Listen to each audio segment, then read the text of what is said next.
We are with one of the great comedians and actresses, an American icon, Roseanne Barr. Roseanne Barr, actress, comedian, writer, producer, who's best known for her role in the television sitcom Roseanne. A person who shattered stereotypes of motherhood and femininity and was the voice of America's working class. What's her take on Candace Owens? Monster. If I see the bitch, I'll knock her the fuck out. I'd like to welcome you to my own studio where I'm able to speak for myself to my fellow Americans without the filter of the biased media. My mother says I have always had trouble with authority. Why shouldn't the president of the free world tell those Nazi motherfuckers to get their asses in line? He's the king of the world. Get in line, bitches. Roseanne Barr, who had the #1 show on television. I love Roseanne Barr. You say that you're a supporter of Donald Trump. Oh yeah, people are mad about that. But, you know, I don't give a I can speak the truth to people because they need to hear it. And fuck it, Piers, I'm not gonna shut up. I accomplished everything that I wanted to accomplish with my comedy. I wanted to tear down some walls. Every lifetime, I've been a fat, old, nosy Jewish woman that is always in trouble. And it's always gonna be that way. You've got to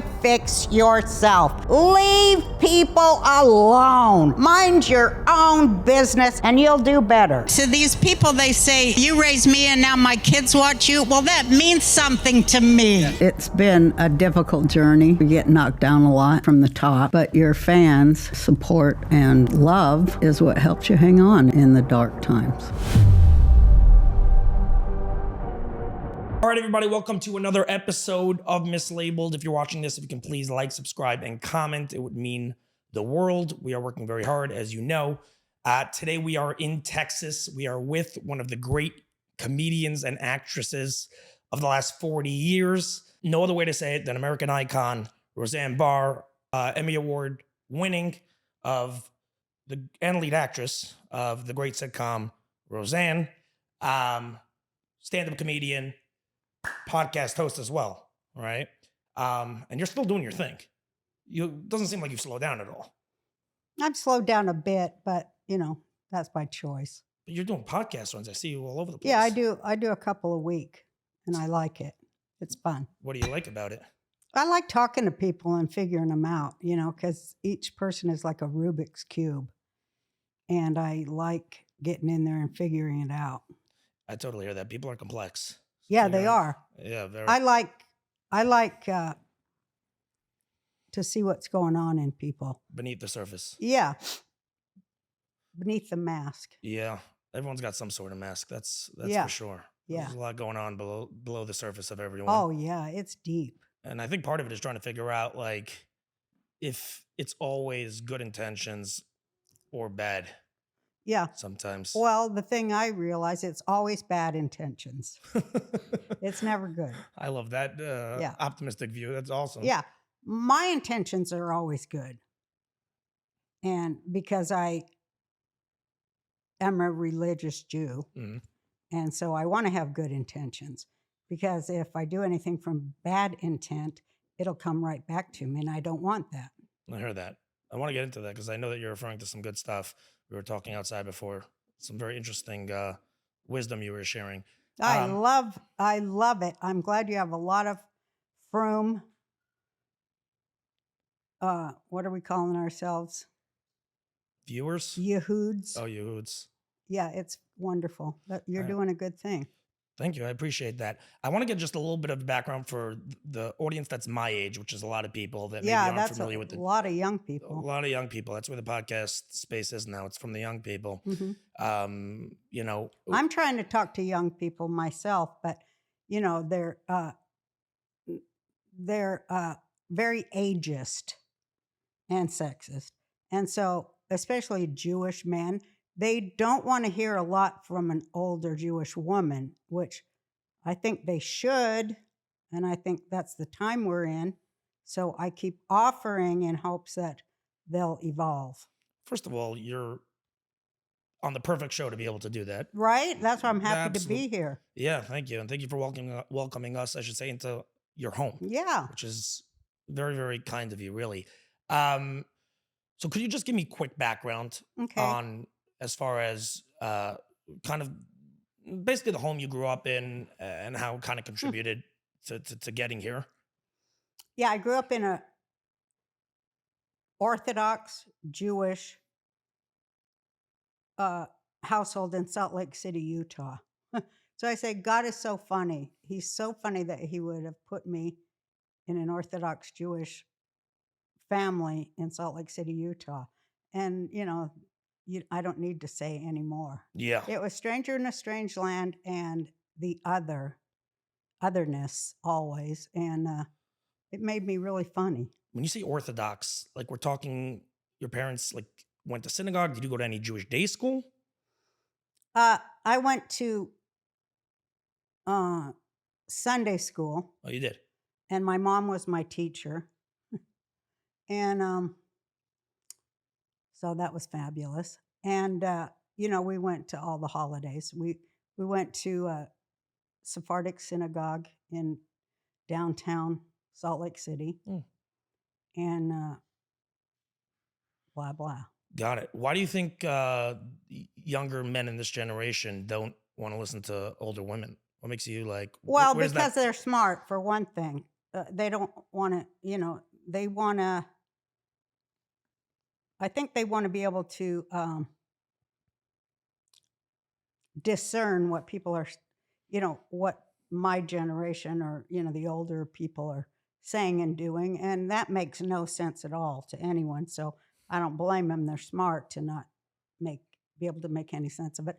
But I'm different. And so I want them to listen to me. I love that. It's not all the mother. Why do you see yourself as different? Because I have always been different, and because I have always been me. And Yeah. I think that's a very peculiar thing, the way I am. It took me a lifetime to realize why I am how I am, and then to start realizing I am the way I am because that's how God wants me. That's how God made me. And I was always going through layers of social crap, trying to be the me that I am now, but in a bullshit world where nothing makes any sense. That's why I'm talking about these young people. Yeah. Being an authentic Jew person who loves Torah and, works on my connection with Hashem every day in this crazy world. It's impossible. We are in an absolute crazy world right now, and I kind of feel like this younger generation is totally fucked. I mean, we have tremendous talent, and we are very smart, but the challenges that this world has thrown at the younger generation is each generation has its challenges for sure, but I kind of feel, and I've spoken obviously about this with people older than me from the previous generation, maybe you could share on it, but I kind of feel like the challenges specifically this generation That's right. is just like, it's fucking overwhelming. It's like there's so much crap going on, and with social media and the internet, and there's just so much information. It's just like, It's overwhelming. What do you see as the challenges for the younger generation that you could imagine are very difficult? I think the challenge for the younger men, who I believe are the ones that will save everything when they get it, when they get what they were put here to do. Which is what? Fix everything. They have the talent and the means and the technology to fix everything. The only thing that's missing is the determination and the will and the inspiration. Yeah. So that's why I like to talk to them. And also I think they're under the spell of women, and that makes it hard for them. What do you mean by under the spell of women? In what way? Well, I think women have really been led astray I think everybody's been led astray by their bad leaders, and I don't think there are many good leaders. And, their job was to mentally program and control people so that, look, I think it's like this. They don't want any of us to have a connection with Hashem. Who's they? The leaders of the world. Yeah. The people who are on the other side. Because Torah says this world is about a war between God and the Satan. And that's where this battle is playing out on this planet. And you can see it if you have the eyes to see it. Yeah. That there's a war between good and evil, or however you want to say it. But Torah says between God and the Satan. Where do you see Trump on this playing field?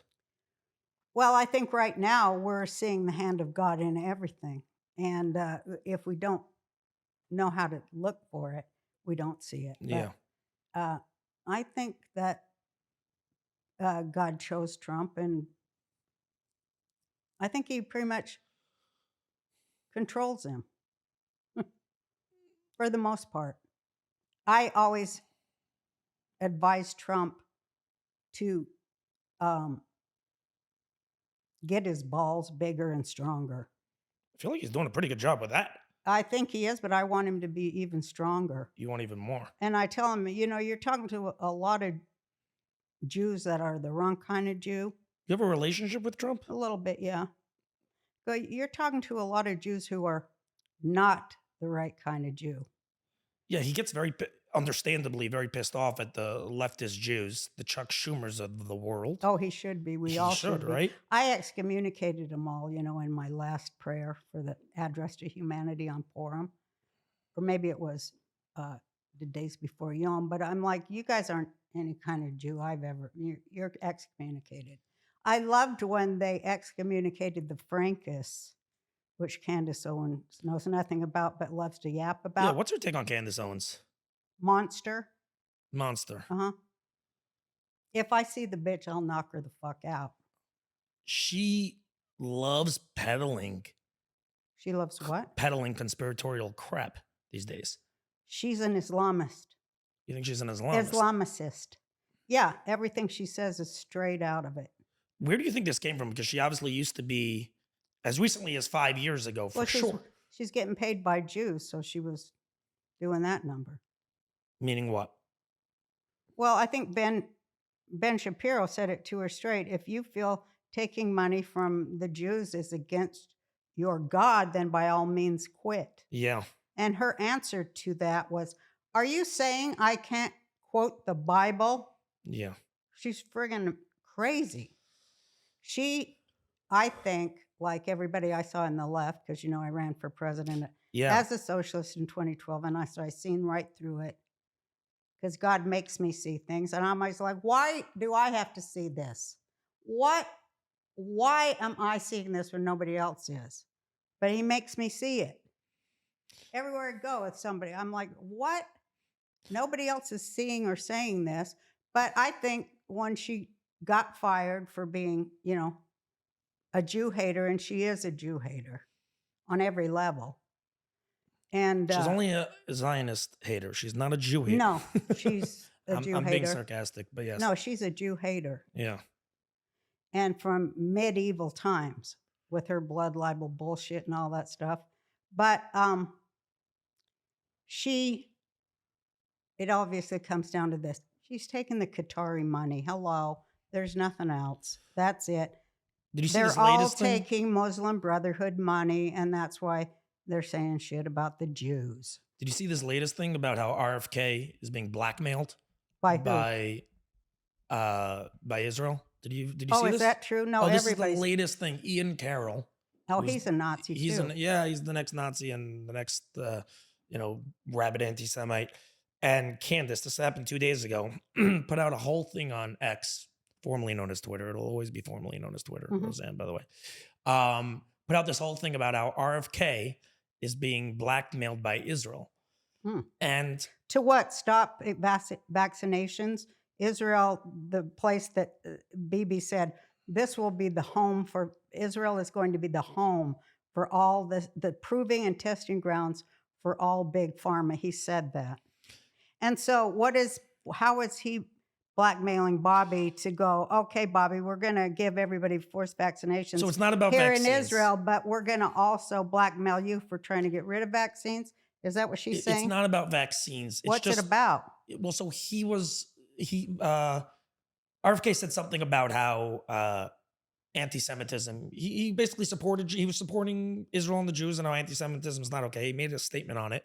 And so the only reason he would say any of those things is because Jews are making him say it and they're Correct. blackmailing him. Yeah, and Because he doesn't have any will or intellect of his own, despite Correct. the thousands of lawsuits he's won against the United States government. Yeah, and he basically they put together a whole thing. They love like taking random things and coming to a conclusion, even though there's no actual facts of all the pieces from the puzzle connecting it all. So like he got into he has had affairs with Jewish women. So Ian Carroll? no, RFK. Oh, RFK. So there was this whole, basically it always ends off, and in this case also, there's no specific evidence. It's not direct, but if you're just looking at this, I'm telling you, just look at the picture. It's pretty clear. It's pretty clear to me. Yeah, it's always the outcome. And to me, it's pretty clear. You're off your fucking rocker. It's pretty clear you're taking Qatari money. Yeah. And you'll do anything for money because you're doing a complete turn on what you used to say because somebody else is paying you well. And a lot of people do that. Yeah. What's your take on free speech in contrast to what's happening with, let's say, Candace and Ian Carroll, Dan Bilzerian, all these rabid anti-Semites, really, that's what they are. Are you a free speech absolutist? So when does it cross into hate speech? Is there anything that shouldn't be allowed? What's your feelings on that? Well, I'm a free speech absolutist. And yeah. The thing about free speech that's so great and why I'm for it. I'm listening to you. Oh, okay. Well, you're distracting me. I'm sorry. I just want to make sure it comes out. All right. It's good, yeah. The great thing about free speech is you're free to say whatever you want, and then you also have to take the retort. So it's great. She has to take the retort and the consequence of the lies she's peddling, and nobody dares call her out. And a few even non-Jews are calling her out, a few Christians, and, a few Jews, but not too many because, that's how it goes under mind control. And a few Black Christians are calling her out too. And a few of her family members are calling her out, specifically her own father-in-law is calling her pretty much a Nazi, and his son, and he stopped speaking with them because he is part of the whole Jewish-Christian alliance, of friendship in the UK. And he's like, I can't believe this is my daughter-in-law. The bullshit thing is that she sits there saying how Christ is king, and she of the Jews tries pretending, though, that she's not saying it in any capacity to offend Jews. And she says it with a straight face. Good for her. She can say Christ is king all day, but I wish she'd finish it. Christ is king of the Jews. That's what the Romans branded him. And she should finish it. But she really likes Roman propaganda. They're the ones who invented Christianity. And she loves their Roman propaganda. Her husband's in the big Rome. Yeah. And she's one of them. And if you're going to look at people taking government money from the United States, let's talk about Catholic Charities and their NGOs.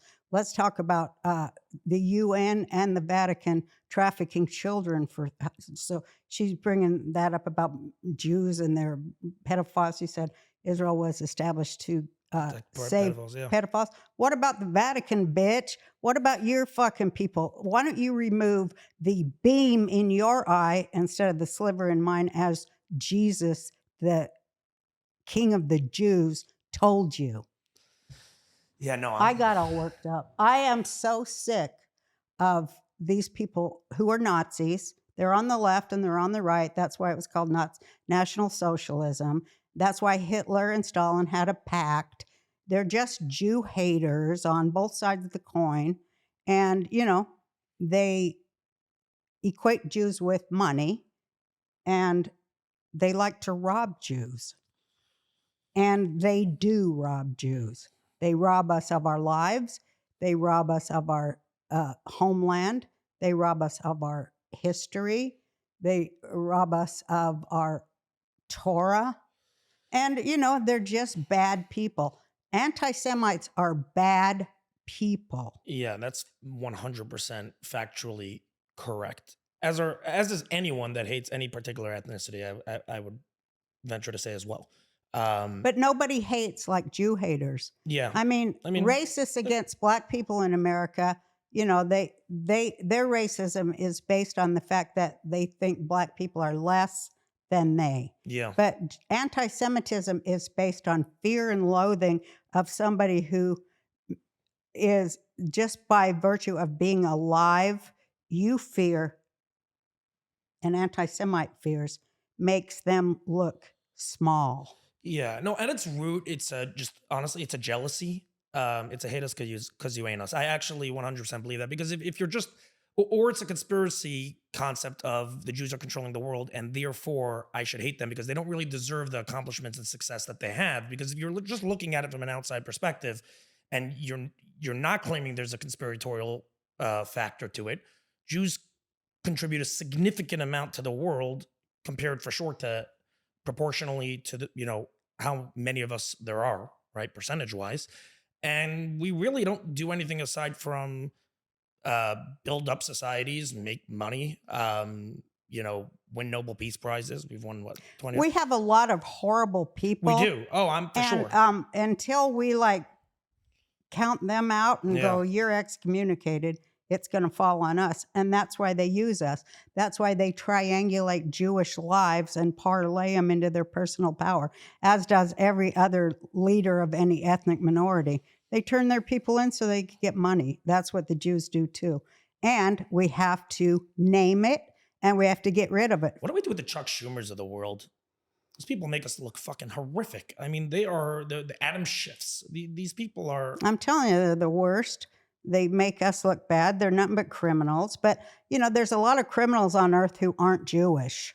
So, when they see one Jew in the criminal cartel, which they got a lot like Schiff and Schumer, they think automatically it's a Jew-run thing. If they look at say, any list, and there's 500 German names and 7,000 Irish names and 4 Jews, it's a Jewish thing. That's what happened with the JFK files. Yeah. It was literally the same. That was what exactly.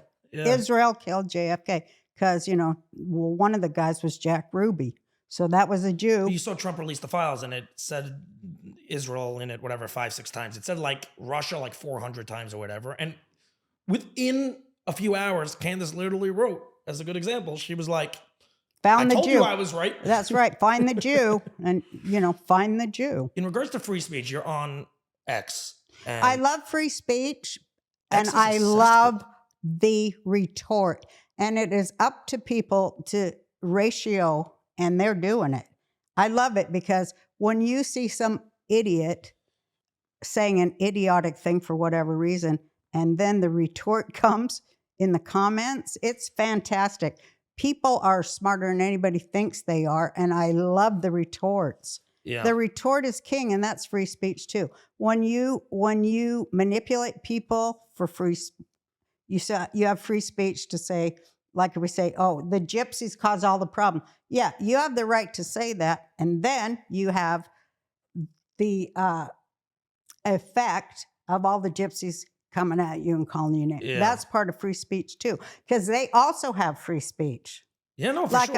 I have free speech to call Candace Owen a full-blown Nazi and say she had to, though, because her culture, Black American culture, is significantly more anti-Semitic than any other group besides Dearborn, Michigan. Yeah, they're pretty. And they're very anti-Semitic, and they're never called on it, and they don't even do their fucking research. They just knee-jerk have been mind-controlled by the Democrats. You think black culture into blaming as a the whole? Jews, huh? You think black culture in general is heavily anti-Semitic? Yeah, and I saw it happen because I Really? was in the left, and it happened with Angela Davis. And I said, you're taking the friggin' Arab money. That's the only reason you're doing this. Because that has nothing to do with American culture at the time. It was in the 60s. The Arab thing had nothing to do with America or the left. But they started giving the money. They got the money. They took over the universities. They took over the justice system. And this is what we get. So what do you think about the student was deported, Muhammad Khalil, who Trump... Did he get deported? I mean, he's... Isn't he there's court trying to cases be and whatnot, saved? but they're Well, the Democrats need their street gangs. meaning? Meaning Germany 1933. They need it. They need to burn and loot and, attack Jews. I'm saying, do you think he should be deported? He's a green card holder. There's debates whether or not, it sounds like he is protected on the particular visa he has from, like he has the constitutional rights, but at the end of the day, he's not a full-blown American citizen. If he was a citizen, he'd be protected under free speech, for sure. I mean, he'd go to jail. At least he wouldn't be deported. What should we do with someone like him from your perspective? Are we happy Trump is deporting his ass? Are we not happy? What should we be thinking? I think I think that free speech crosses a line when it tells people to go out and kill people. And when it says, there should be no living Jews. Yeah. I think that's terrorist speak. Hate speech. And that's not free speech. Yeah. And I don't think you should be able to say, let's kill all the blacks. And if he had said that from Florida to Arkansas, we want it free for white people. I mean, people would be up in arms. Get this motherfucker out of here. Do you remember? They wouldn't allow it for 10 minutes if it was about blacks, Hispanics, or any other protected minority. But it's okay because it's about Jews, because Jews are rich and they control everything. They have no souls. They're demonic. They killed Christ. Whatever you have. Yeah. It's so horrible because to me, anti-Semitism means the death of America. And I was so happy when Trump was elected because I felt like Americans said no to anti-Semitism of the left of the Democrat Party. They said no. And I'm proud to be an American because of that. But now you can see it seeping into the right via Candace Owens and others because they're taking the Muslim Brotherhood money from Qatar. Yeah, that's the far right. And it's not the far right. Well, I'm saying... It's Islamicism. And they pay you to go, well, the Jews are the problem over there, and over there and over here. And it always rears its head when there's economic crisis. It's like, hey, our money's worth nothing. Time to go after the Jews. All right, everybody, I want to take a quick second to give a big shout out to our sponsor for this episode, Cubx. Cubx is, as far as I'm concerned, the #1 IT provider for businesses, whether that be big or small, real estate, healthcare, finance, e-commerce, apparel. It does not matter. These guys have it on lock. I know this because I personally use them, and I've referred these guys to probably 10 different friends of mine who are all running both small or large businesses, and they've all come back to me and have given me rave reviews about these guys and thanked me profusely for sending them their way. So if you want to get ahead and focus on the things that make you money and not be busy for hours when a tech issue comes up, give these guys a call. They have changed the game and, most importantly, have changed the IT experience for those who use them. Their customer support is off the charts. I can personally attest to this.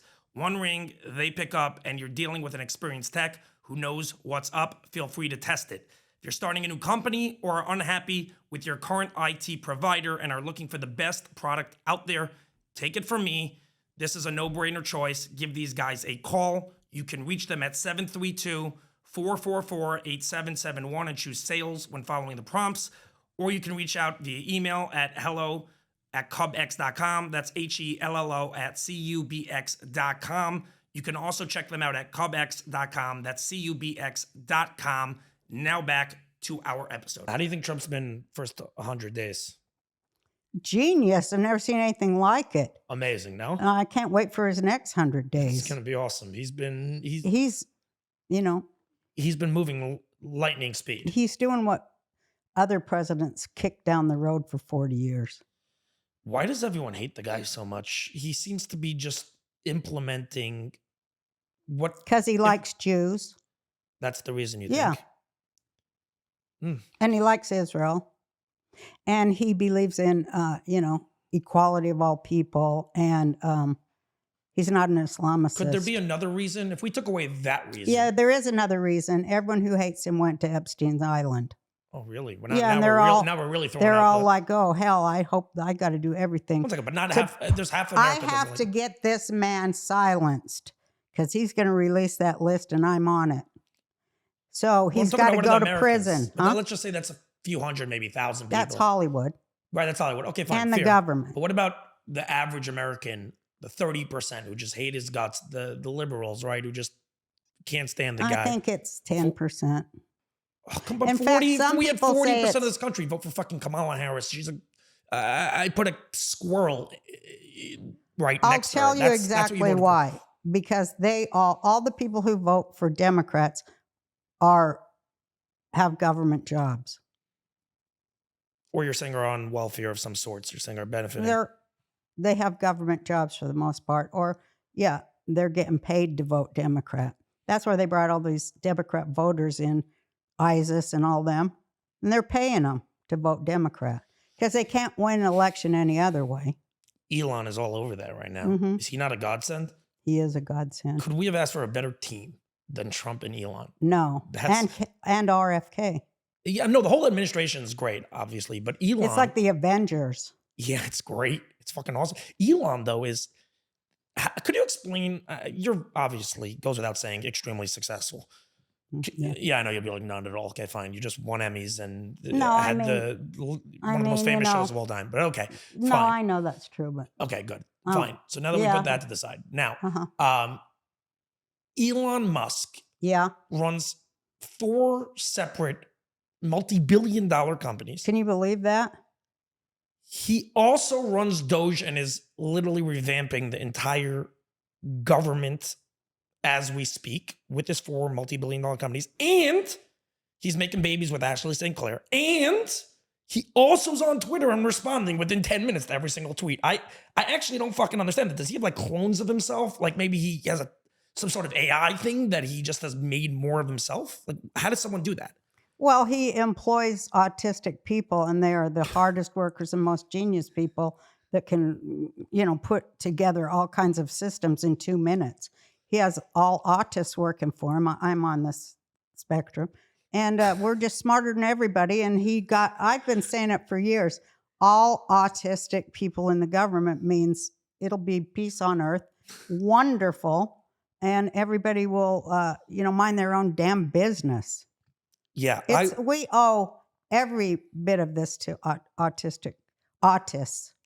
Because they'll go in the books and they're like, okay, here's where the money went, blah, blah, blah. So are we against RFK now for trying to limit the amount of autistic babies we have? Because that's what he's trying to do. Like he's trying to get us healthy. Well, And that's good. But we want more autistic people.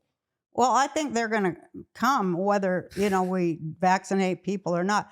It's already in our genetic thing, in our code, the autism. But his it whole just thing- means you're smarter than the bullshit system.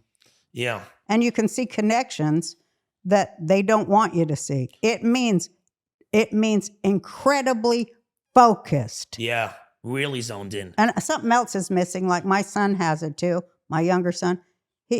He can't never tie his damn shoes. He can sit there and do statistics and run statistics. Like you ask him, what was Mickey Mantle's average in 1962? He knows it, Really? but he can't remember to tie his own damn shoes. So It's a we're gift. just different. I think we're different now. The people in this world are different because we have the internet. Our brains go a million times faster than they ever Yeah. did in the past, but we're not that comfortable living a normal human life It's true. because it's a bore. Yeah. It used to be you knew 30 people. Now you know 30,000. Or you're interacting with a certain amount of people on social media every single second. Yeah, and that's like- like having no focus and getting your energy from one person after another, which negates your need for self-reflection. Yeah. It's also people won't have a connection to Hashem. true. They'll all just be getting their jollies off other people and talking about how they hate the Jews or whatever the hell. It's a pastime. We've I become- hate the Jews. Them damn Jews. My favorite is when they start saying the Jews make pornography and all this shit. Yeah, they I'm like, loved. Where did that? Yeah. I love it that the Jews made you. Oh my God, it's just sick. Go for it. Go for it. When they're talking about, I'm like, yeah. I'll take the responsibility. Yes, the Jews made you have sex with children. I totally understand. Of course they did. We did. We made you have sex with children. We made you cheat on your wives. We made you not pay your taxes. We made you be the evil friggin' scumbag that you are. I'm sorry. As a Jew, I apologize. The funny part is there's for sure going to be some people that are going to clip that thinking you're serious and try to use it against like the Jews. They'll do that. Absolutely. Yeah. They're already convinced with no facts that Jews are demonic, and all they do is demonize us, and they get a jolly little thrill out of it. The media has done that to you a bunch of times. I remember when you were on Theo's pod. Yeah, and you were making like a Holocaust joke or something, and like it wasn't went out a like Holocaust not a joke, joke. you were saying something which was clearly sarcastic. If like you have any sense of, I was kind of calling him out that he knows nothing about the Jews. I was kind of calling him out because I had heard all that level of podcasters. They're like, yeah, well, some people say that the numbers are wrong. No 6 million died. It was only 4 million. Okay, well, that's fine then. Yeah, it was only 4 million. Why does anyone have a problem with 4 million? They lied and said it was 6, but you did the numbers, and it was maybe, some of them say, only 200,000. Great, 200,000 dead Jews. It's okay then. And I was making fun of that. Yeah. And all those friggin' Islamicists. But the fact that they took it out of context. Oh, they love it. They love it. You have to look at who's paying them. And it's always there. It always comes back to that, you think. I don't think I You know. I hear And that. all the Muslim Brotherhood Islamicists, what's their number one favorite thing to say? AIPAC. Yeah, They own every fucking campus. They own the DOJ. They work for Brennan, who's a Muslim, and the CIA and the FBI that Trump's clearing out, and all the private contractors that traffic children across our border. It all goes back to the same friggin' source. Yeah. They don't like women. They don't like women's rights. They don't like minorities. Where do you think this thing came from? Let's see. The LGBTQ are very pro Gaza, Hamas. They should go live there. I want them to go. They should exchange. I had this when I was running for president. All the leftist Jews that are pro Gaza, give your house to the people in Gaza. Let them live in your Beverly Hills apartment or your Santa Monica condo, where you all come from because you're privileged motherfuckers. Give it to the Gazans, and you go live over there in Gaza and fix things. You know how. You know the answer to everything. I always write to Dave Smith. You know Dave Smith? I always write to this guy. Every single post, I say, I will fly you first class to Gaza anytime you wish, since it's such a wonderful place. And It is a wonderful place. So if you're choosing which side to take, I'd like to fly you first class, and I want to count on my watch how long it takes till you're lynched, because it won't be more than 5 minutes, and you'll literally be thrown off a building. But most of the people that he somehow he'll say, I'm not siding with them. I'm just anti-Israel, right? That will be his response. Yeah. But if you are anti-Israel and equating a group of people, one place which you could go to and actually just live and do your thing and stroll on the beach, and another place which you would walk into and you would be lynched immediately, you would be killed, then you should probably shut the fuck up or go there. You know, when you're in Israel and you are in, any area, and you go to any place that is an Arab enclave in Israel, there's a sign right on the street, no Jews allowed. And you will be shot if you come in here. That's in Israel. I mean, it's happened. Yeah. So it happened in 2001. Famous case. They actually just killed a guy now about 6 months ago who did it. I don't know. There's a very famous lynching case that happened in 2001. It's like one of their famous posters, the Palestinians' famous posters of like the guy who did it is like holding his hands up. They're full of blood. I don't know if you've ever seen this. I did. It's a very, very famous case. They actually just killed him 6 months ago. He was released in the Shalit deal, I believe, which has to go down as the worst fucking deal of all time. I mean, we let out Sinwar, obviously. We let out 1,000+ terrorists. And the annoying fucking thing is we are doing it again, which is, of course, we always do, because the Israeli government is so, just like we are here, we have people who don't mean well for the people of this country in power, and so does Israel. And they're the same people Yeah. in here, and they're What same do you mean people. by that? Well, they have no allegiance to any state or nation because they're communists. Do you like Bibi? I feel he's between a rock and a hard place. I always criticize him because he always gives up at the end. He talks real big and gives up at the end. Do you gives feel up, like he's done that gives here? up land, but I'm not Israeli, so I shouldn't criticize another. But I like some of the things he's done against. I like the judicial reform where arrogant left-wing Jews don't get to decide for the whole people of Israel what the law will be. Yeah. I like that. He did good there. But now letting out terrorists, and it seems like he answers to the WEF more than he does the Israeli people. But who doesn't in government? They're working for a globalist world, and that's what they want. They want no nation states. They want no tribal rights. They want no countries. They just want money Yeah. and control, and they want to track and trace us like China does. Track and trace. You think the vaccines were a track and trace thing? I think they were a murder thing. Oh, really? Yeah. You're going real dark with this. Well, I'm real dark. I think they're Satanists. I think they hate the Jews because they're Satanists. Who's they? The globalists in power? Yeah. All power So, right now. uh-huh. And Trump's going to, I think he is beginning the takedown of them. But they've been in control for a When you very say long globalists, time. does that mean to you the deep state? Is that the same thing? Yeah. Who to you is behind? Who's that deep state? Is there a name of is there Yeah, one there's person? a name.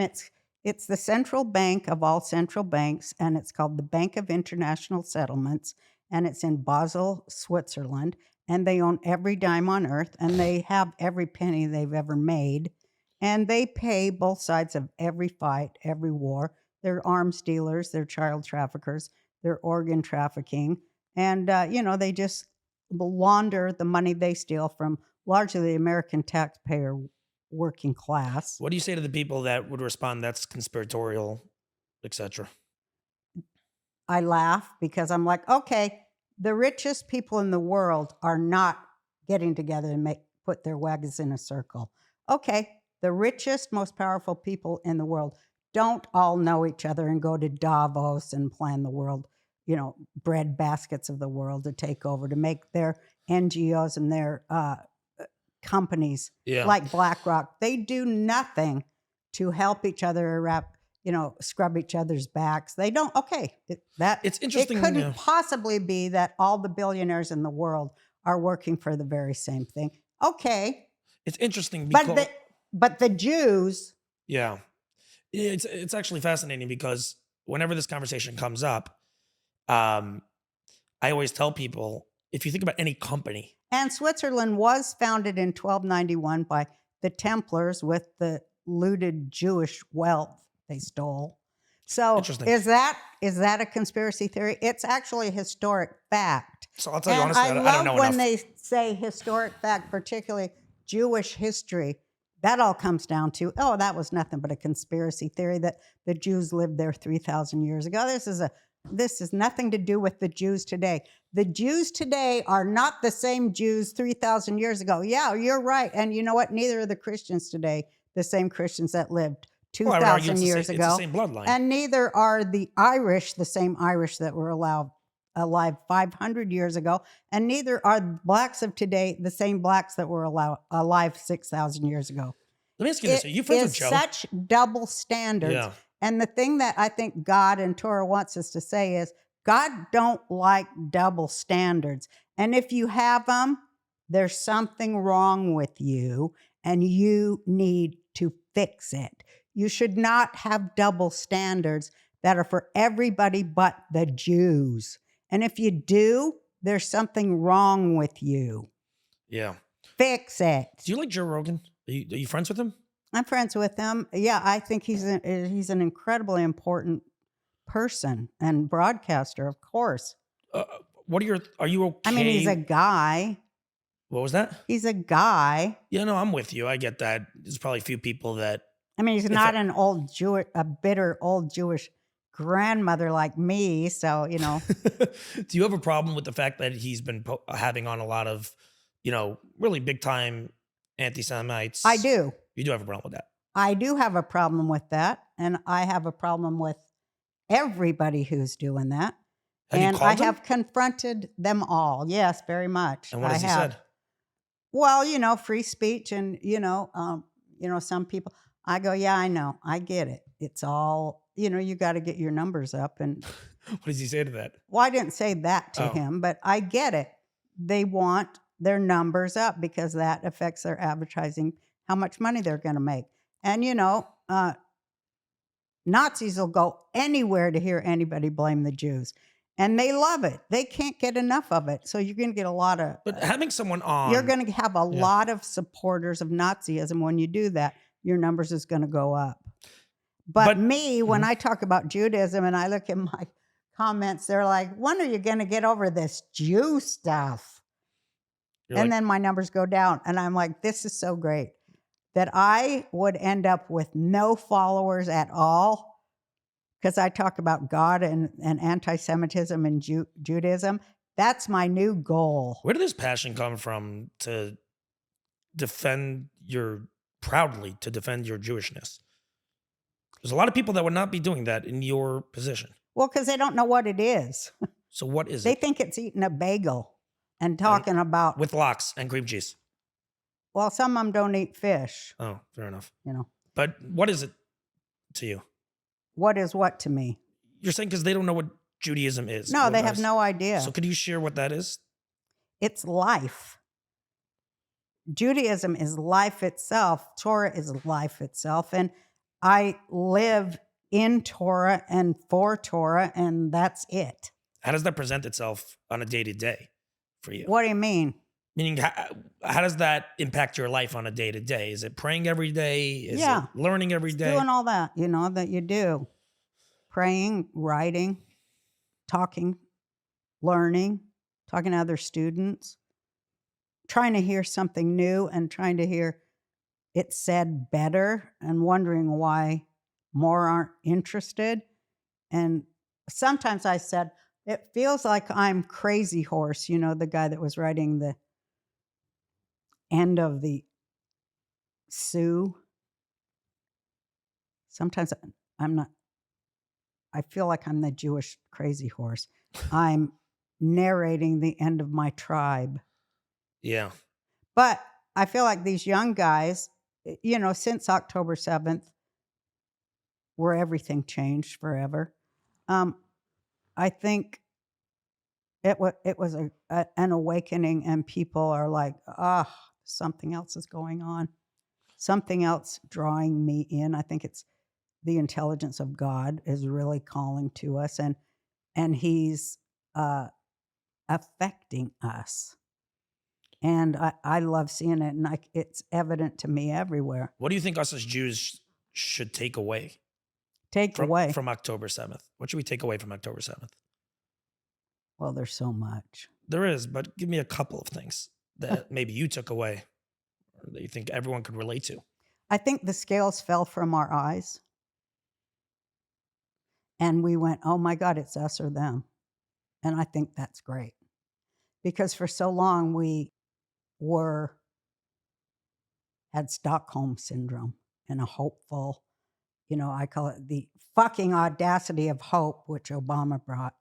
He brought the fucking audacity of hope to Tel Aviv too, which is, I love that God says suicidal empathy. That's what God said I had him on. Yeah, He's says it. Incredible. I know I'm going to have him. What an intellect. Oh. God, he's a genius. But yeah, we got that suicidal lemming. I called it lemming programming, which the Jews and the blacks of America are way heavy under. And so like in Israel where they care more about not, protecting the Palestinians in the war, a genocidal war against us, where they broke into, Israel's borders, which is a war crime. Of course, they never call it for any of the war crimes. Hamas or the PLO or the PA, none of them. Egypt, none of them. Jordan, none of them. But that war crime, and what they did to the people who were peace activists, leftists. Yeah. To me, that proved, and I gave a speech on it, but it proved that the left always sacrifices their own. Can I tell you a great story? Dr. Sheila Nazarian, who I had on, I don't know if are you familiar with her? She's a top plastic surgeon in Beverly Hills. I did. And she's wonderful. And she was on the podcast and she said such a powerful line that she was speaking at an event right after October 7th. And she was saying, how could you guys, and she was talking to like these leftist people, and she was saying, how could you ever like have thought that you'd be okay? And someone stood up and said, our religion was never Judaism. Our religion was peace, and our religion has been shattered. But it's exactly what you're saying. Yeah, but that isn't. Yeah, they're not. Yeah, it's Stockholm syndrome. Yeah, and the left always sacrifices the Jews, the left-wing Jews first. And I saw it coming a long time ago, but we won't even go into that. But I tried to go to Marin County to ask the Jews there. This was it was like 10 years ago or more. Why are you funding Hamas? Because they're like, oh, because we're for peace. Well, they're not. You think if you give them enough stuff, they're not going to want to kill you anymore? They're going to come here. Well, so when they come to Marin County, that all those, when they came, BLM, when they came to Beverly Hills, I was there, not in Beverly Hills. I live by the water, but when they marched on Rodeo Drive, they got shut down big time. Yeah, of course. Because that was, being on the former left, that is their goal, to go in there and rob and murder and plunder. And they were moving towards it in their narratives, in their philosophies, by calling Jews the worst of the white people. And everybody was saying nothing. You've obviously been around for a long time. You've seen a lot. Do you know what they told me in Marin County? We don't want you to come up here because you're a transphobe. That's what the Jews up there told me. Yeah, no. And that's why I excommunicated them. I hear that. No, they like to live in their own reality. They have NGOs that have backed pay for slay of Jews. So the Jews in Marin County, who are largely, white, Ashkenazi, European, I'll say, were paying for brown people to kill brown Jews in the Middle East. When was this? When wasn't it? I am not familiar. You don't know about. I'm not. You don't know about Democrat donors and their NGOs? I mean, I'm familiar with NGOs and Democrat donors, but I guess it's the specifics that I'm not familiar with this. Yeah, they give money to the UN, which goes to UNRWA. Oh, yeah, okay. And Nazi schools in Gaza. Yeah, that's true. To train kids to kill Jews. That's what they're paying for. Yeah. Because all their charities run through Catholic Charities, which is the most corrupt thing in the world, that runs our immigration system and takes 500 times the money Israel takes. And Israel has to use that money to buy American weapons. They don't even know that much. So I said at the time, their anti-AIPAC rhetoric and their BDS crap, that is a boycott of American Jewish businesses. That's what it really is. And they're like, what? We're just for the Palestinians. Well, there are no fucking Palestinians. That was all KGB bullshit. And you swallow it because you'll swallow any kind of bullshit except one kind of bullshit, that God wants you to study Torah and repent and make yourself better. That you won't swallow. Yeah. We're in a godless world at this point. No, we're not. I don't mean a godless world. I mean, I guess God is here. No, we're in God's world doing stupid shit that we're going to get kicked out of here for. And, maybe we'll wake up a little and go, hey, you know what? I should care more about the citizens of my own country being raped and under attack than I do about the genocidal enemy's family. How do you make fucking sense of that? Brainwashing, Nazi brainwashing, MK Ultra, Nazi brainwashing that started in Germany, worked well there. Now it's going to, be exported everywhere, including Israel, Let me ask where you they this. say, I'm queer for Palestine. You're queer, all right, baby. Your head is all queered out of shape. You're a fucking lemming. We should add the word. Yeah, we should add the second L to it. LGBTQL for lemon. We should. I think, add that in. I call it LGBTQ plus CIA. Plus CIA. I heard that. That's a good twist. I mean, the gays will do anything. The gays will do anything as long as you're praising them and giving them money or new clothes or whatever, putting them in a fashion magazine. I think it's the clothes thing. I think it's the, free fashion magazines and meeting with Bella Hadid or whatever, some fucking Nazi supermodel. But they don't give a fuck about anybody, anything, except for their own pride. And they're going to be laid low, and they already are being laid low, and I love it. Why does they get a whole fucking month? Trump just said, sorry, we're giving that to the veterans, bitches. Oh, he did? Yeah. He took it away from them? Mm-hmm. I want a straight month. Can we have a straight month? I think we should all have a repent month. Oh, I love that. Where we have that. try to make, well, I know we have that. young, I know. But it should be worldwide, not just for the Jews. Everyone should be trying to get right and square with their maker or whatever it is that they hold holy. Try to look in the mirror and think about what that thinks about you. Yeah. Think about that. Melt up with God and what he might think about you. Not what you tell God. God, I'm a pretty damn good person, as you know. Now, and then you get boils. Let me ask you. God's trying to make us be real. Yeah. To ourselves. Be authentic. Let me ask you, what I feel like in the last, even for me, 15 years, you could obviously talk to this much more, but the sharp decline of what I grew up with, of the idea of what America is and Western values, that decline has been significant. Mm-hmm. Like, I mean, who do you think is the person that is most responsible for just all this bullshit that we're dealing with, really top to bottom, just the Pope. The Pope. Yeah. So I'll be honest. I thought it was Obama. That, if you're talking about that, he is absolutely the reason there's anti-Semitism, the reason there is a decline in Black people's wealth, the reason that there's more ghettos than ever, the reason that there's division, the reason that, he loved focusing things are on race. Fire. He focused on race so much that he made everyone racist. Like everything just became about race. At least when I was growing up, and you could tell me what it was like beforehand with Clinton and the first first George Bush, Senior. When I was growing up under George Bush, it felt like America. I don't know how to explain it. The guy every single year took the mound at Ranger Stadium, threw a first pitch. You had 9/11, whatever. There was a certain, obviously that doesn't encompass America. That goes without saying.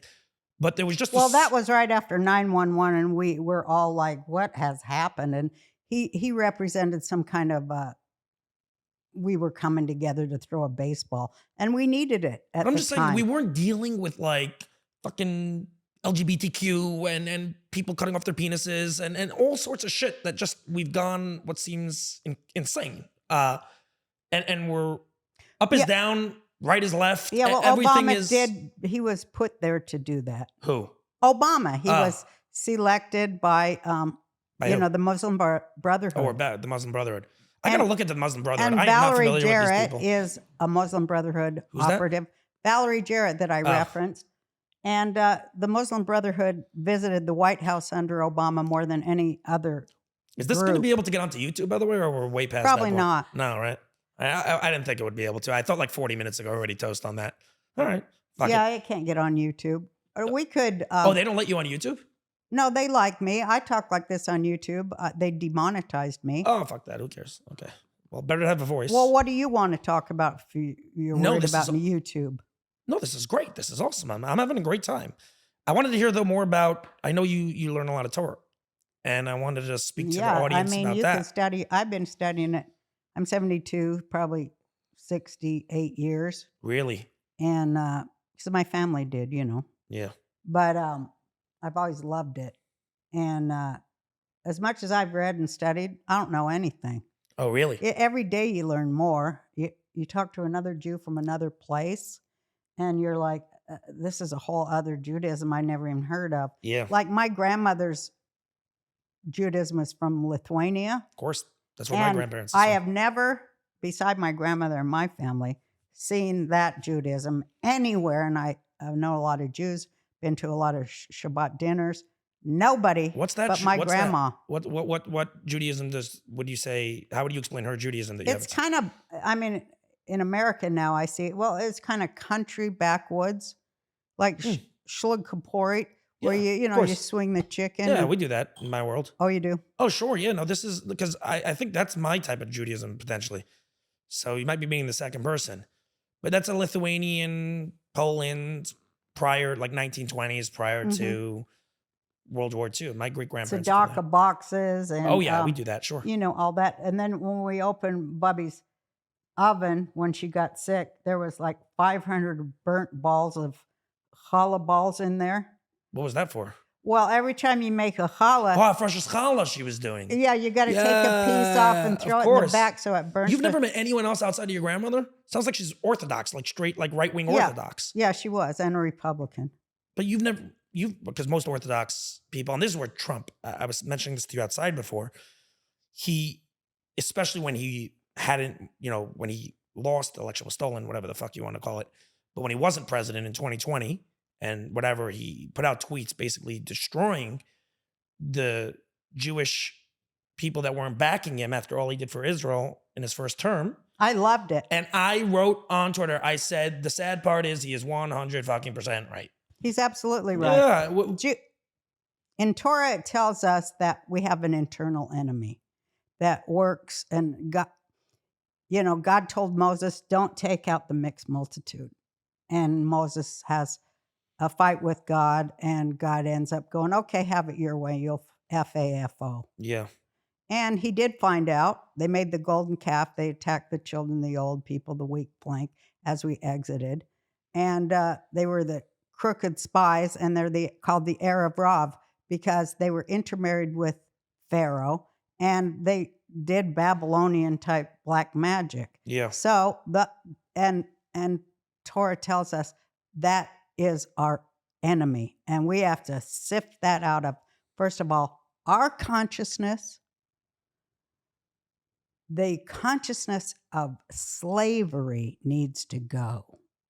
And it's not so much people, but we all have it in us. We all have the consciousness of wanting comfort and slavery because it's better. You don't have to walk across an ocean. Yeah. You don't have to fight. It's the easiest thing, but we have to get rid of it because it is, Torah says, the Erev Rav caused all the problems for the Jews. It's true. More than the Gentile nations. They like us. Yeah, we're our own worst enemies. They sometimes. like the Jews till the Erev Rav start showing up, like, the Chuck Schumers. Yeah. And then they're like, look at them. Ooh, they're repulsive. Well, I say, I always say, I apologize on behalf of the Jewish people. I apologize to the Gentile nations for the horrible people of our tribe who've done the most horrible thing. And then I name them Epstein, Weinstein, and I say all the Steens, the Bergs, Schumer. I can't think of their names Schiffs. now. We can throw a Schiff in there. Schiff, I do say him. How do you see the Epstein case? Yellen. And then, I say all these Jewish names. And then I say, and of course, Whoopi Goldberg. I go, but I apologize. She is, oh my God, I can't. No. Listening to her, I God. cannot. You get stupider. You get dumber. Well, that's why listen. she's hired. They want to make people stupider. Muslim Brotherhood. Or not. Is she connected? They own the Democrat Party. Oh. And they also own the I don't know. independent. They own the Green Party and the Peace and Freedom Party. Oh, that's how you know about it from your end, you're saying? Yeah. I need to look into this shit. I don't know anything. I have to get my shit in order. Our government has been totally infiltrated by a foreign power, at least one. It might be two or three. Because these people don't give a shit. They're like, you're giving me You're going to give me what? $50K in cash? Oh, sure. Hell yeah. I'll vote for that. I heard They're that. nothing but prostitutes that lobbyists own. I was saying before, by the way, Trump doesn't realize is that the Orthodox Jews all love him to death. No, of course he realizes. Are you kidding? I hope he told realizes. him. Okay, good. How I often do you speak told to him, him? huh? How often do you speak to him? No, I've been to a few things Few where I things. say and this and that. But, you know, I'm always saying, you know, that we consider you a like returning spirit to us. Yeah, he's amazing. We love you. And, you know, and I'm like, you need to listen to the Jews, the real Jews that love you, and forget the ones I excommunicated. Yeah.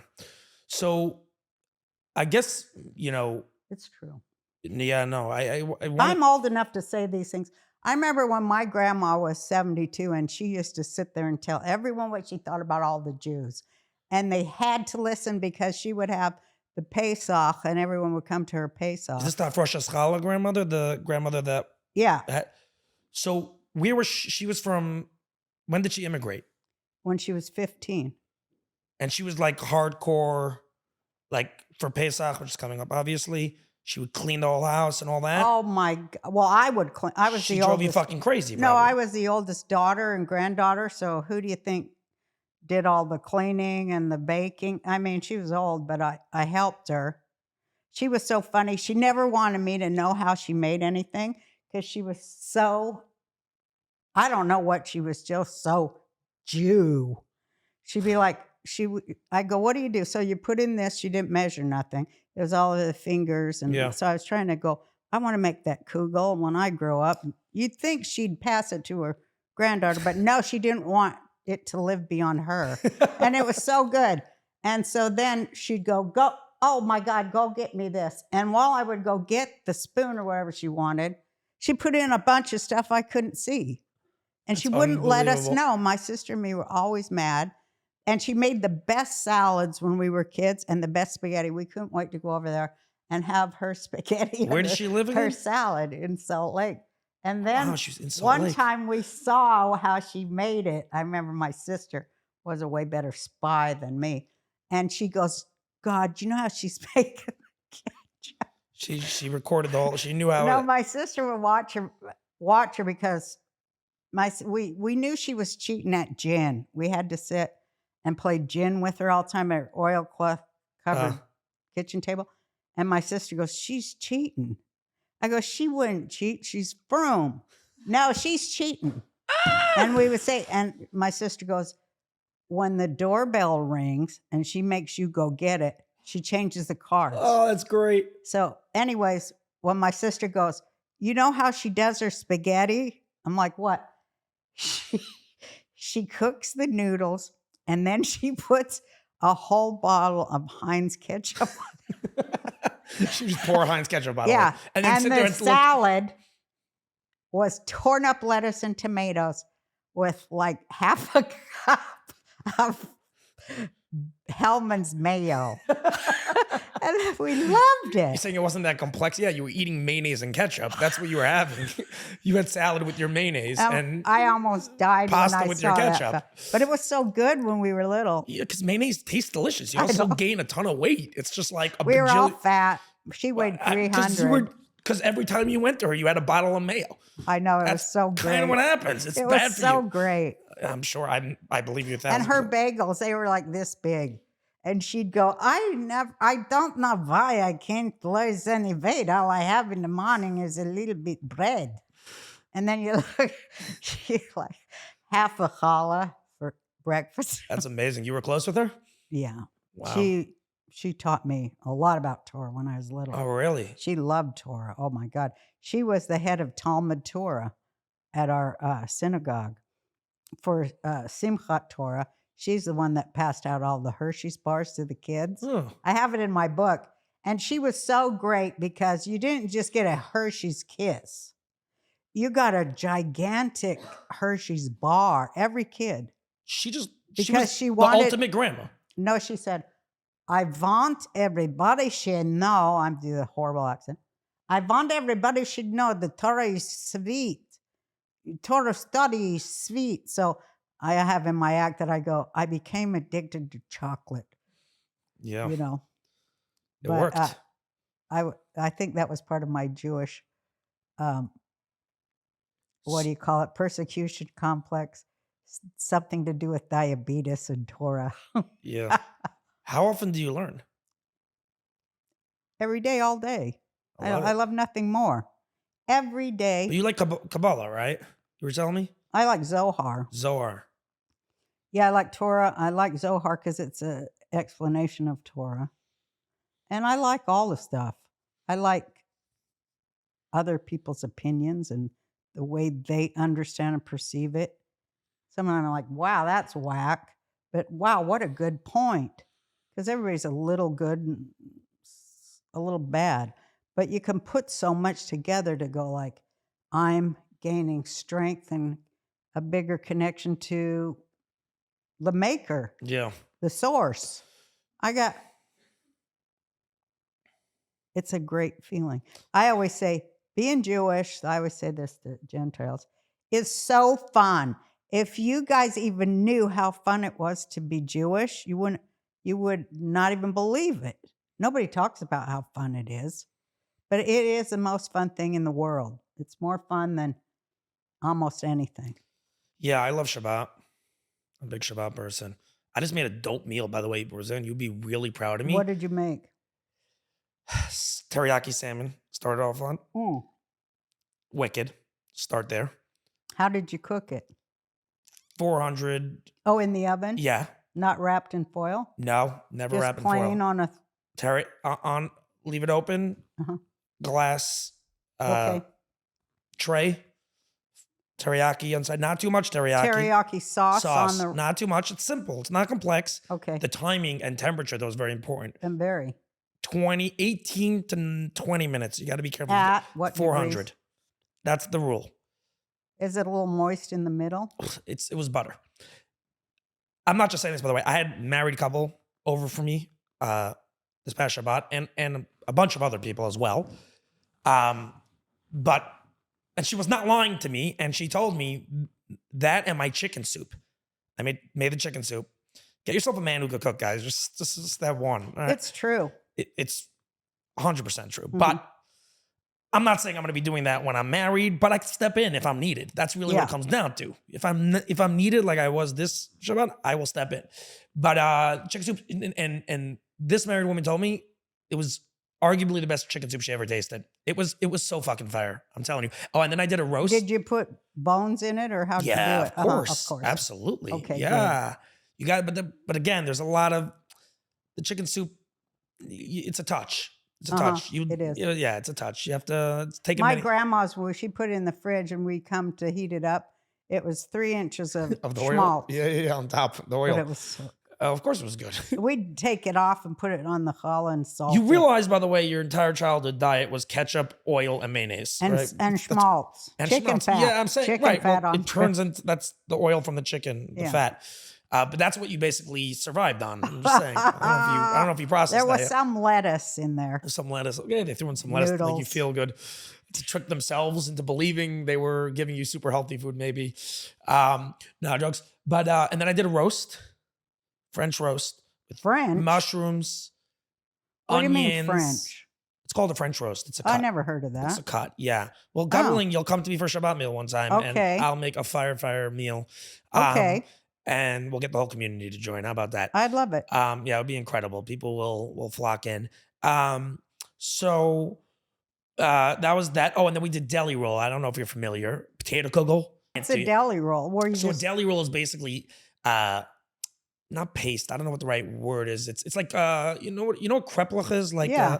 Okay, so it's that, but deli, like wrapped with like what's in it? Mayo and ketchup. Mustard and ketchup, but it's like a paste. It's wrapped in like a roll, and you basically have like it's like a Subway sandwich, but with a paste, and it's really, really good. Yeah, it's great munch. Great munch. Do you smoke weed at all, by the way? Yes, I do. Yeah. So why do you have some? I don't have on me, no. Oh, okay. I do. When you, God willing, if you ever come to my house, I can give you. That's for sure. I'm not a big smoker, but sometimes before Shabbat, especially if there's a good meal cooking, Oh, yeah. before Shabbat, I'll have a hit. Trust me, everything it tastes fucking amazing. It's Yeah. like, and it's 100 times better. So sometimes I'll do that, and so that was the meal. Yeah. Did I cook anything else? I don't know, but that was the basic menu. Oh, and then a cholent. Familiar with cholent? Yes. How could you not? Right? I don't like it. Yeah, it's very unhealthy, but Yeah. still no. So I made a cholent. It was really nice. And then just the family time is fucking awesome. People don't understand that about Shabbat. Yeah, I love when people It's the like what best. I cook. Oh, so To that's watch them eat it is such a pleasure. it is, right? Yeah, after you worked real hard. I always burn everything lately, though. I forget I left it on. I do that also, by the way. I was making bone broth out of real bones, and I left it on for 5 hours and forgot about it. Took a nap. How long is this supposed to be in there for? It was probably 20 minutes to make it. I came in, the whole pot was black. The bones were black. The thing was like this thick with scum. And I'm like, you can't do it anymore. Yeah. I got to get one of those. Set the timer. So I have I'm no a good with timer that. on my oven, which is great. And thank God to technology now, I could control my oven from my phone. That's what my son says I should get, Which is but awesome. that's just too ridiculous. I can't even fathom that. No, it's so simple. It's That's easy. what he says, but then he's like, okay, you got to go in here and give this password and then push continue and then give another password, go push continue. No, Go back to home, go on here. I go, but I can't. No. This is one-time setup. I can show it to you on my phone. I can turn on my oven right I now don't wanna in New hear. York if I want to. Really? Yes. But why would you? Nobody's there. Well, I'm not going to, but See, I'm it's saying stupid. I'm saying a theoretical thing. No, I'll tell you why it's not. Let's say this past weekend, right? Yeah, I'm in the office every day. yeah. So the roast had to be in for 5 hours, right? Uh-huh. But when I leave, That's like you could get a at crock 9, pot. well, it needs to go in the oven. That's what the Okay, recipe calls all right. for. So, So you're, but wait. and it needs to stop at 5 hours in. So you got to put it in the oven because you can't just leave meat sit out for 5 hours. You got to put it in the oven and turn it on, right? Yeah, you set the oven to 400. You put it in. I walked out, went to the office, and turned it off after 5 hours. Okay, turning it off makes sense. It's great. I mean, I don't have to come home because otherwise I have to leave in the middle of the day. No, but you have to come home because you can't let cooked meat sit for the rest of the day or it's not good to eat. You Oh, can't, yeah, but you got to it's in the refrigerate oven. The oven keeps it Get warm. something on your phone that takes it from the oven to the fridge. I hear that. Then we'll Yeah. talk. I'm with you on that part. Okay, we have to invent that. I'll call Elon. We'll get Elon on this. What do you think about this guy, Luigi? You know, Is that the one that he killed, killed the healthcare, the CEO of United Healthcare. You know, they're trying to give him the death penalty They are? today. Just came out right before we sat down. They're going to give him the death penalty? They're trying to prosecute him for the death penalty. Well, I guess. What do you think? I think he's crazy. And he's probably on a lot of drugs that, But it seemed pretty premeditated. It wasn't like No, it's totally premeditated because he was crazy. So I don't know if it's right to kill a crazy person. What do you think about Maybe it is right. I don't know. What do you think about the It death was penalty? horrible what he did. Yeah. But, when you're that crazy, I don't think maybe mental illness, you shouldn't execute a mentally ill. I don't know. I think they try to figure that out though. That like you could plead insanity. And the yeah. court, and that's Then they obviously- say he's not insane. But what is insane? I don't fucking You're saying know. if you fucking kill someone, you're insane. Like if you do that, No, you could do it with passion or something. There's degrees of murder, but he laid in wait. yeah, And he knew what he was doing, I guess, because he went to McDonald's, had the cash and the phone. he spent a whole bunch of time. So that signals he was probably sane. crazy but sane. Yes. It wasn't like he was unable to control himself. Right. Yeah, they should kill him. Fuck that guy. Okay, judge, jury, execution. I'm with you. We've solved the whole case. They're going to spend right now. The government's going to think they spend should hundreds of millions of dollars. We have a Listen, solution. they need to amp up more of the, what do they call it, death penalty thing, I think. Oh, they so you need do to think give that to more people. you're saying this way people just stop doing stupid shit? I think they should, there should be more expansive definition of what causes a death penalty. Do you think if we had the death penalty, there would be less crime? I do. You think so? Mm-hmm. We could cut off their arms since we're going the way of Islamicism, in America. Maybe we just start chopping off people's hands when they steal something. We're going to end up that way the way we're going. That is true. We're in we need a... We're going like Europe now. We held out only for so long, and now we're going like Europe. You see what's going on in the UK? They're fucking arresting people for social media posts that they don't agree with. And Trump just said that he's only signing a free trade deal with Europe if this also happened today. I didn't hear last this. night. This is very recent. Trump basically said he's only doing a trade deal with the UK if they give in to free speech. That's great. Real deal free speech, which is interesting to me because from an America First standpoint, I'm not sure why. I'm curious. I'm not saying I'm correct, but why should we give a fuck if they have free speech if the trade deal is good for us? Unless the trade deal is not good for us and it's only good for them. Does that make sense at all? No, because why shouldn't the president of the free world tell those Nazi motherfuckers to get their asses in line? Why shouldn't he? Because let them do it. He's the king of the world. Get in line, bitches. None of you would even be here if it wasn't for the United States of America. You're sponging off us and stealing our money. Yeah, so I'm agreeing with you, but I'm saying if we could win, let's say if the trade deal... We will win. No, but I mean to say, let's say the trade deal helps us, America. Yeah. Right? So then what do I give a shit if there's free speech over there, right? Make the trade deal even not subject to the free speech. Because he's over it. He's over the Nazis. So he's done with that shit. He's done with the Nazi bullshit, as am I. And Trump, he's a Jew. He's the first Jewish president. What do you mean by that? I called him the first woman president years ago. Now I see he's the first Jewish president. What do you mean by he's the first Jewish president? He loves the Jews for once. Yeah. He likes us. He loves us. He knows. Why do you think that is? Because God's forcing him to do it. God is forcing him to do it. Yeah. But he has decision. No, he don't have no free will. Really? None of us do. None of us Jews these days, or Jew adjacent, such as Christians and Muslims that likes Jews or the Torah. None of us has then that gives fuel. We have no free will anymore because God just got sick of our shit. And he said, you're doing it my way now, move over. But then that gives fuel to the people that say that we made them rape kids and do all those things. They'll say we have no free will. And we're making them do that. No, we have no free will because God's running us. They got all the free will they want because the devil's running them. But see, God is going to smash the devil right in front of our eyes in the hugest event that's ever been seen on this planet. That's what Torah says. And everybody's going to know God. They're going to come back and they're going to know the God of Abraham, Isaac, and Jacob, and Jesus and Muhammad. They're going to know him. And it's going to be a huge event. I don't know if it's the sun's going to go off. I don't know if it's another planet. Do you think Elon's going to be involved? What? Elon. Do we think he'll be involved? I feel like he'll be involved with what? In some capacity, he'll be involved with. He's Elon. I mean, he'll always be involved in something.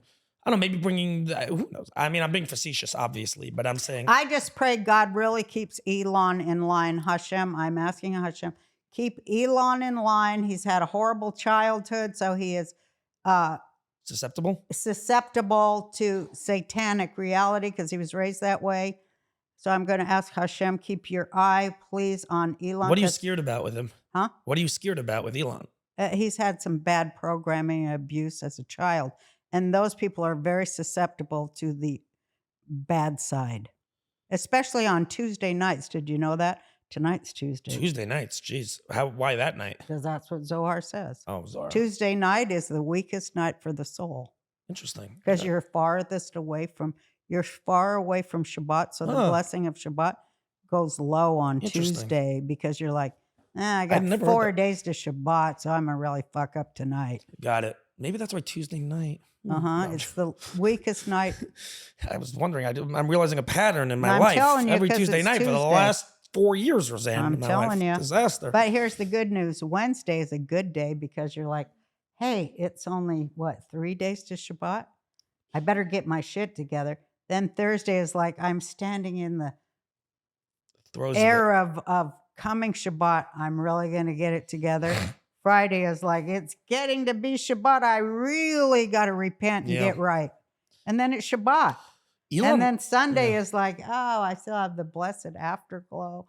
Monday, you still have some afterglow. Tuesday, back to shit. It could be some ego stuff. Yeah. Elon, though, he loves Jews also, or likes them for sure. He loves us. Yeah. Do you remember when they were calling him a Nazi because he gave it's amazing to me how they could look at fucking 100 years in a row of evidence, and then one stupid thing happens. It's like, oh, the outcome of everything must be the guy's a Nazi. Like, let's not look at the fact that every single thing he said, let's say since October 7th, has been pro-Jews. But since he went like this, now he is a fucking Nazi for sure. And that's the only outcome. Well, that's all they got is to call people. But everybody who is anybody and is cool and right with God loves the Jewish people, as long as they're like that too. But they love us. And, I just want to thank them for loving us, because I know I hear from so many people that they think they're not Jewish. But of course they are. They don't know it yet. What do you mean by that? Because like somebody was saying, if we would count the number of people who have like a Jewish grandfather. Oh, yeah. They said there's probably 80 plus million of us that didn't coalesce yet. But there's fragments everywhere of this returning soul of Judaism, and it's happening. Yeah. In your childhood, was the show Roseanne very much predicated directly off what your house was like? Yeah. It was just your I would watch TV as a little girl and go, well, this is bullshit. They ought to have a family like mine with the women screaming and big fat women screaming, trying to cook something. And the husband's always, late. He has to work late. My dad would come in like with his finger cut off. He was a machinist, and my mom's like, Jews aren't machinists. And then he came home with his finger cut off. He cut off the machine. So then he had to go back to school. I mean, always trying to do well for his family. But the only thing he did really well was tell amazing jokes. And it inspired me. So he lived through me, kind of. But I had a funny, loving, crazy, loud, bizarre family. Like my mom. Well, I grew up in an apartment house of Holocaust survivors. I told you that, right? Well, you didn't tell me here, but I've heard you say this. So everybody was real paranoid. And my father would, everything my father would talk about would end with, well, because look what they did to the Jews. Everything ended like that. And did you see yourself, were you aspiring to become a big time actress, or did you see yourself becoming a comedian and the actress aspect just My dad wanted me to be a comedian, and I loved comedy because my dad loved it, and he made me a comedian. How did so the show just kind of landed? How did that come about? No, it came about through a lifetime of thinking about it. Oh, so it is something you always did want to do. I always saw it. I said when I felt God told me, you're going to survive this. You're going to survive this. What's this? There was a lot of horror in my childhood because they were survivors, and they would tell stories on Shabbat, and I had to listen to that. Jesus. They'd always point to me, little girls just like her. Oh, God. They hung them on meat hooks. That's one of the things I heard. And disemboweled. I'm like, ew. So I locked myself away from them in the bathroom, and I heard and saw a vision. I guess it was PTSD, whatever it was, but I saw a man pointing at me just the way they did. And he said, it was a vision of a 3-year-old. He goes, you're going to survive this. And one day you're going to have an answer for every question that's in your mind right now. And you will have your own show, and it will be named The Roseanne Show. Really now? Yeah. So that's why I totally believe in God, because it all. So you felt you were true. destined for the show and for I was picked. Oh, well. It's like you're gonna talk about the Jews. You're gonna tell people about the Jews. I'm like, yeah, whatever. No, but I pursued it always. In story form, I like to make up stories as a girl. I was putting on plays and stuff in the neighborhood. Oh yeah. Well, everybody called me Bossy. Bossy the cow. You were they just called me. you were just the Bossy the cow because you were. The I was leader. the teacher I was always that.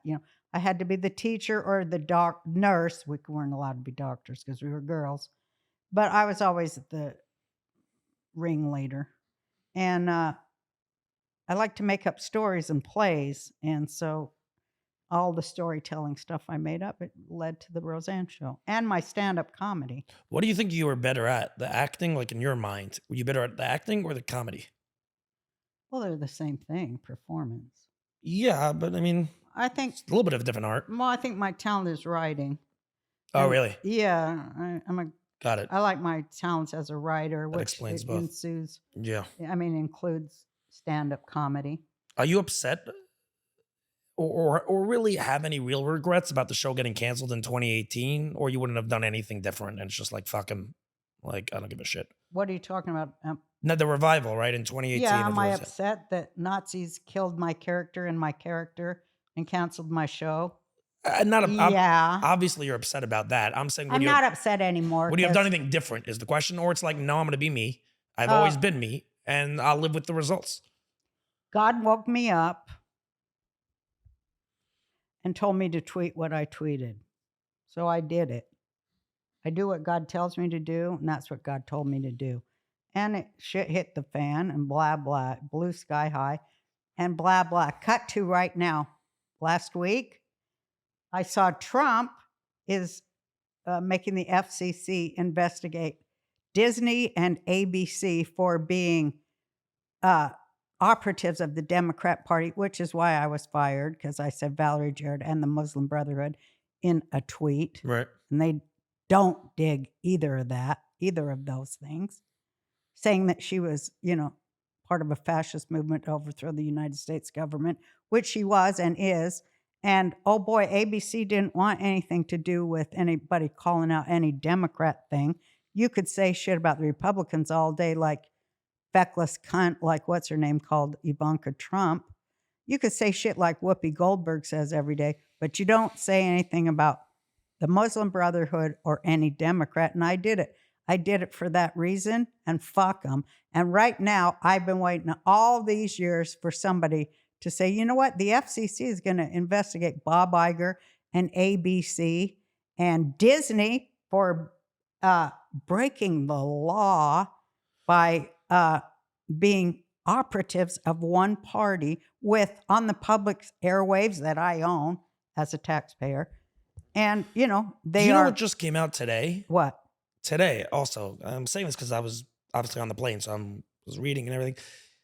The FBI was just outed for putting a gag order on the Hunter Biden laptop, which shows they clearly knew it was true. The FBI,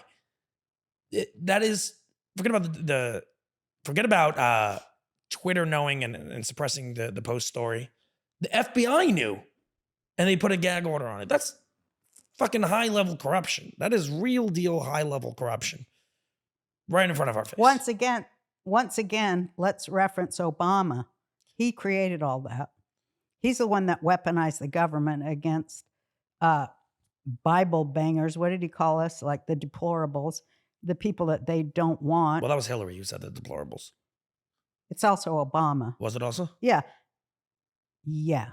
I don't remember. Just the famous one that went everywhere. He said, well, people, they cling to their Bibles and their guns, and they're just not as smart and sophisticated. He did not like Jews. He was an anti-Semite from Jump Street. Yeah. And that's why I ran against him in 2012. So I'm like, this guy is trouble. And he is. How was that running for president? It was horrible because I had to, in the socialist gatherings, it was all Arab Jewish guys that were 60 with their silver ponytails screaming at me about, What about the illegal occupation of the West Bank and Gaza? I'm like, I'm fucking talking about stand your ground gun laws in Florida, you asshole. Do you know anything about that? No. God. You used to be all the way on the left. Is that what made you go all the way to the right? Like I'm not all the way right. I don't mean all the way. You understand And what I'm saying. I was all the way left, but that was because I felt our country at the time when I was all the way left. I felt like our country at the time was in peril of going all the way right. And so I was left and counterbalanced to bring it middle. I like the middle. I'm with you on that. The middle is the way to be. The middle is where sanity is. The middle is Judaism. Judaism says take the middle pillar, not the extreme right or left pillar. So that's what I cared about. Now, it's going way it threatens to go too far right. Pendulum. So I just stand in the middle. That's what I'm saying. I'm not part of wanting America to be a theocratic country where we, Were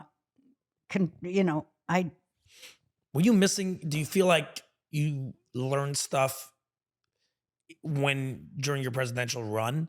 Oh yeah, that made you come to the middle. I learned this at the top level that the third parties are created to take votes away from the Democrats. Yes, and they're paid by right wing efforts to do it. So it's all a scam. It's all bullshit. Is it created in order to take votes away from the Republicans and give them to the Democrats? In Which the one? last few, it was. Now this one. But when I ran, oh, interesting.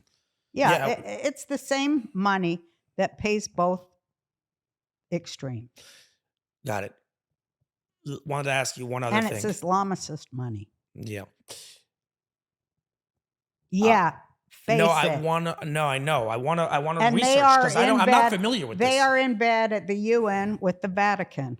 Yes, I have. And Vatican banks and the Central Bank and City of London and Wall Street. They're all the same. And so is Pharma, all of them are the same people. There's like 2,500 people. They're all the same. Davos, WEF, the CDC, WHO, all that crap out of the UN, which is the devil. They even have the Lucifericase prayer. They are Luciferians. They're devil worshippers. They hate Jews. They're all pedophiles. Pedophiles hate Jews. That's what pisses me off about Candace. She doesn't get that pedophiles hate the Jews more than anybody else hates the Jews. Why is that?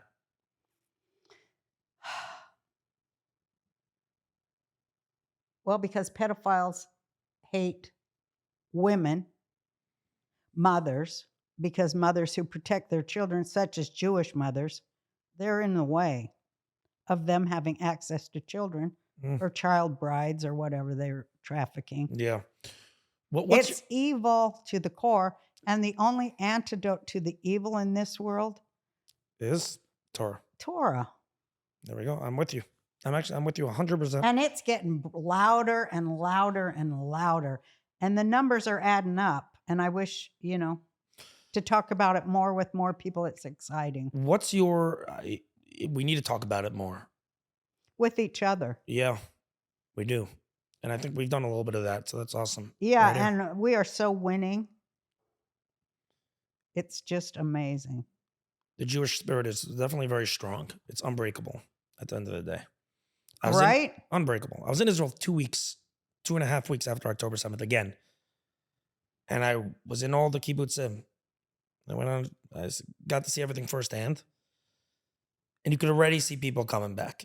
Yeah, people were still in shock, but people picked themselves the fuck up. I was on the bases. We did barbecues for these soldiers.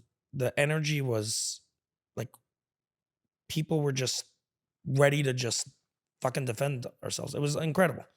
I always think that privilege and comfortability. Is that the word? Yeah, comfortability. Yeah.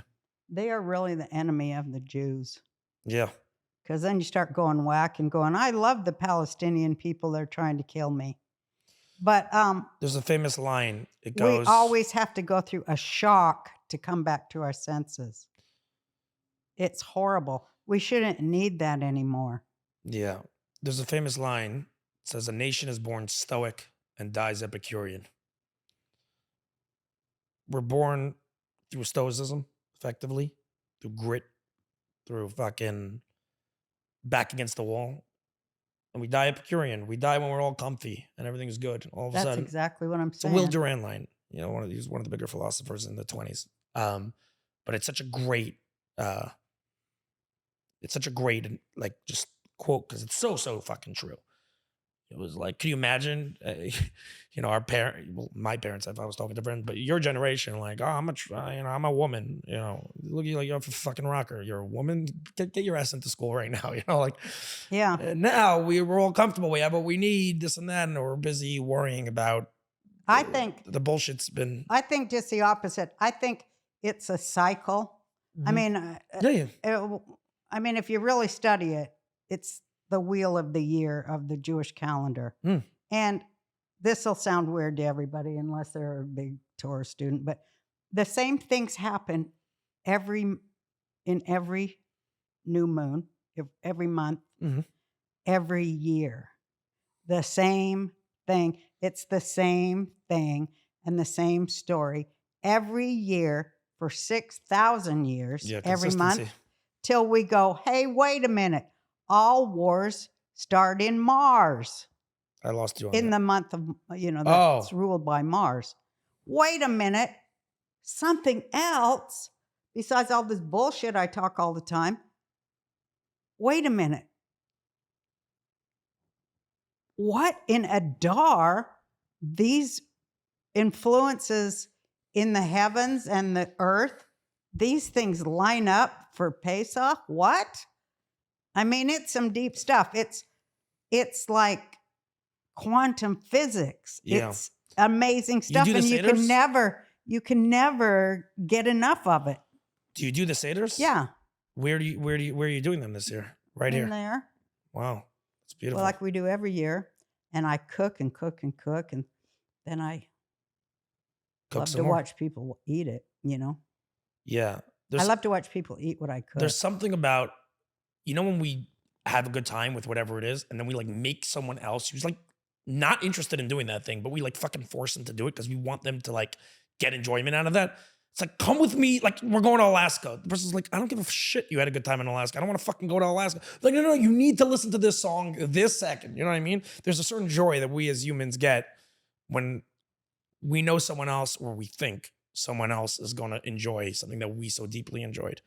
I think it's like that with food. We like when people. We enjoy it because we see it as a time machine, traveling back in time and saying the same things they've said in our family for thousands many of years. Yeah.